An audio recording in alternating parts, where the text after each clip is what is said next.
In the next part, we are again going to look at what are the major types of friction that we already discussed about that static friction when the object is about to start the motion. So that particular friction that is offered that is known as static friction, which is also known as limiting friction, and the next one is called sliding friction. Once the body starts to move, uh, then the object which is keep on moving in relation on the surface of another body. So at that time, the frictional force that is acting on the object is known as sliding friction, or while sliding. Well, similarly, you can see rolling friction, the third type of friction that is known as rolling friction, which comes into play when one object rolls over another object. Uh, so the friction that will be least while rolling, then sliding, then maximum will be static friction. So again, one more type of friction that is there. That suppose while moving, suppose you might have seen racing car. So what's the design of racing car? Racing car, the front and back, the edges are so sharp. So this is what is specially designed aeroplane. What is the similarity of between aeroplane and a bird? The shape of an aeroplane and a bird somewhat similar, is it? And similarly, you can see blue whale that is in the sea, and how that's similar to the ships and all, especially the body of a fish, which is also specially designed. It is also specially designed, and ships design of ships. These are all specially designed in order to reduce another type of friction that is known as fluid friction. So, what do you mean by fluid? Fluid means air or gas or liquid. So anything, these are the things, liquid and gas. What is the specialty of liquid and gas? They can move. So if any object that is moving in liquid or gas or air, so the liquid will also exert force of friction. Similarly, you can see if you try to move your hand in a bucket of water, so you find it somewhat difficult. You cannot move as easily as you move your hand uh, in air. So even if you move your hand in air, you'll feel somewhat difficulty. So suppose if you keep your hand outside of a moving vehicle or bus, so you'll find it difficult to hold your hand in a straight position. Is it? So this is the result of frictional force, friction of air, force of friction of air that is acting on your hand while you move forward.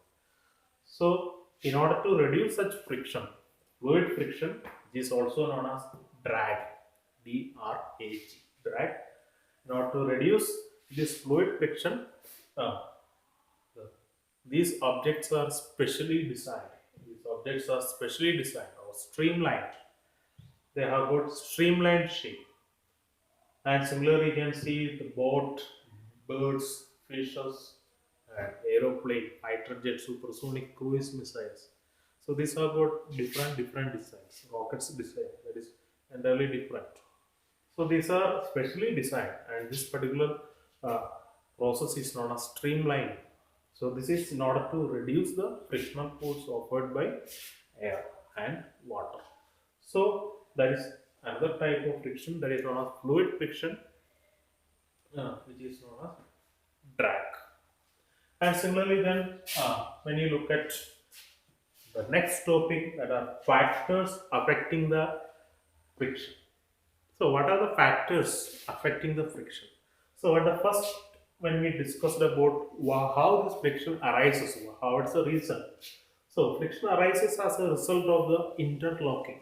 So, if you look at the hand, you can see there are minute uh, grooves. And see, when you move, when you rub your hands over each other, or rub your hand against each other, what will happen? Uh, there exists an interlocking between the grooves of one hand over the another hand. So as a result of this interlocking, what is happening? The frictional force starts arising. Suppose if you think if these interlockings or if these irregularities are little bit higher or little bit more, So instead of that, if these are much more, so what will happen? The frictional force will increase. The next one. So the first one, the nature of the surface of the object. So you can see the surface of the object, if this is extremely smooth, just like marble. So even if you make any object as much smooth as you can, you will not be able to get any fine, infinitely smooth surface. So which is difficult.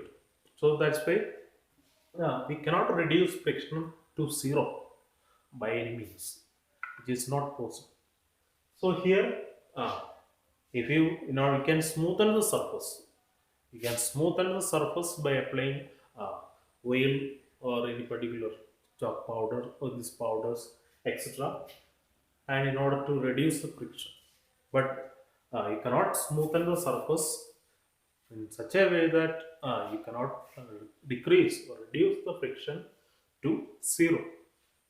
So similarly, even though this particular surface, even though if it appears to be somewhat smoother or finer, even then uh, there will be somewhat irregularities present.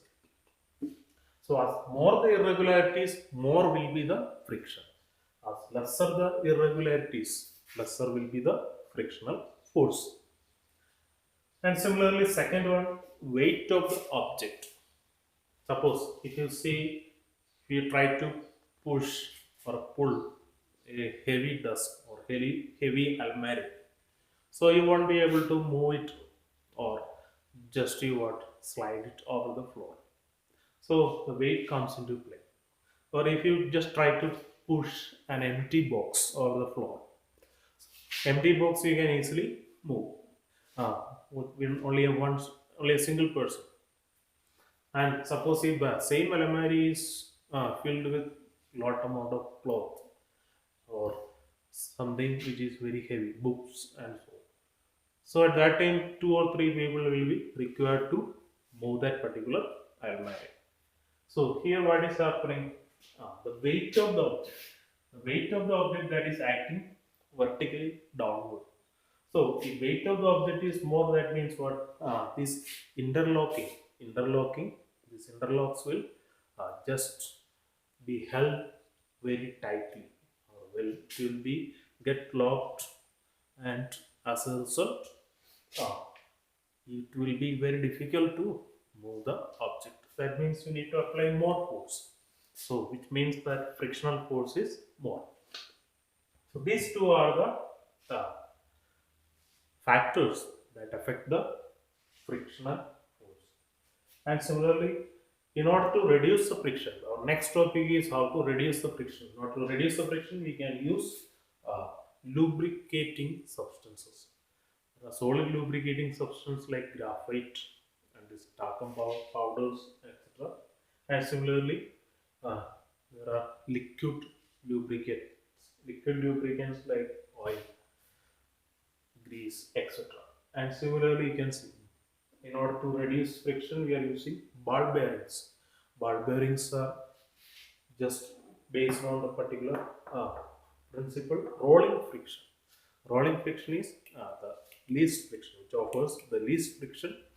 So the ball bearings are arranged two metal pieces, two metal rods, two metallic surfaces which are in relative motion, that will be just using small spherical balls that will be rolling over the surface of these two metallic surfaces.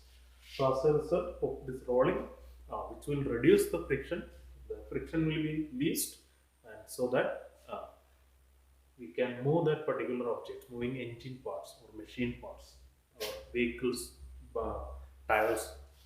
At these places, in order to reduce friction, we are using ball bearings. And similarly, powder on carom board, that is an example. So, in order to reduce the friction, so you can see after pouring this powder on the carom board, you can see when you strike the coin, the coin will move here and there so smoothly. So this will reduce the frictional force. So in order to reduce the friction, another thing is streamlining. Streamlining. That process is used in order to reduce the frictional force offered by liquids and gases and objects which are moving in liquid and gases. And next, when we discuss about uh, friction, now we discussed almost about frictional force, and there are some uses of frictional force.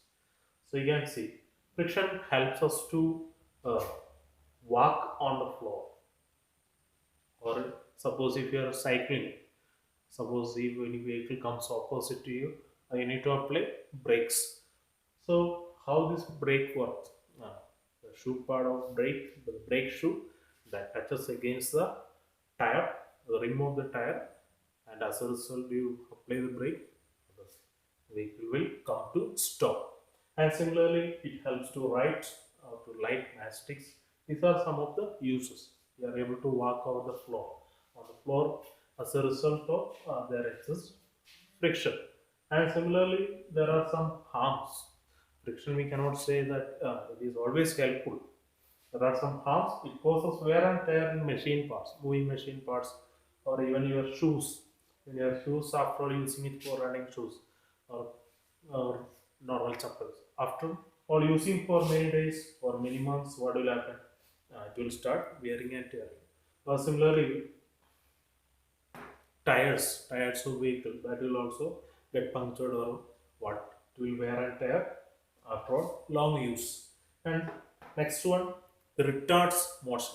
It reduces the relative motion between two objects, and at last it leads to loss of energy. We tend to lose energy if you work against the frictional force in the form of heat. So that's all about this particular chapter. I hope you understood. If you have got any doubt, you can discuss it with me. Okay, be safe and study well. Thank you.